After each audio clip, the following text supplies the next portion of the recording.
I'm back, and in the comfort of this studio, it's hard to imagine I was ever away. I don't need to imagine, though, because what I saw is still etched in my mind. What I never knew is what I know now, which is that those people who live in Gaza are mainly, but unbelievably young. The average age is 17. That means that about 250,000 are under 10. And you know, if you know any 10-year-olds, 7-year-olds, 5-year-olds, 4-year-olds, the idea in the looseness of a war zone that you can control your children, that they won't be somewhere where they can be hit, is, you know, beyond any kind of imagination. You can't hope to control that.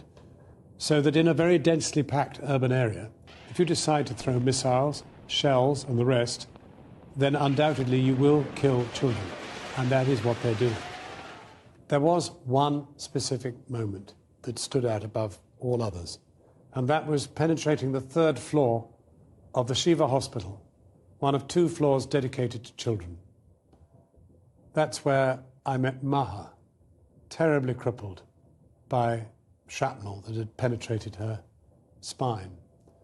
That's where I saw this little 2.5-year-old with panda-sized, huge, suppurating, round, panda-like wounds that almost prevented her eyes opening at all.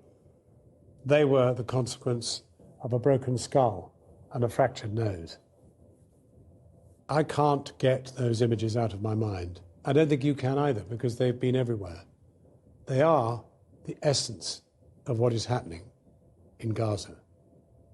Now, of course, Hamas, for its part, was throwing rockets into Israel, designed, ideally, as they would put it, to kill Israelis. But of course, Israel, courtesy of American finance, has invented the most brilliant shield, which is keeping absolutely everything out. And that's a big difference. The suffering is amongst the ground troops, mainly 20-year-olds, who go in and get killed. So when I last spoke to the Norwegian doctor who is one of those dealing with the consequences of this bombing, I asked him how many children have been wounded. They've registered 1,310. How many children dead? 166. But that number is growing all the time. That is what makes this something that every one of us has to confront. We have to know that in some way we actually share some responsibility for those deaths, because for us it is no priority whatever to stop it. Our United Nations, our government, our world is not that interested.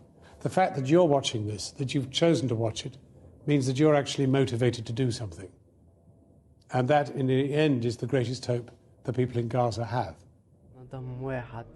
We cannot let it go on.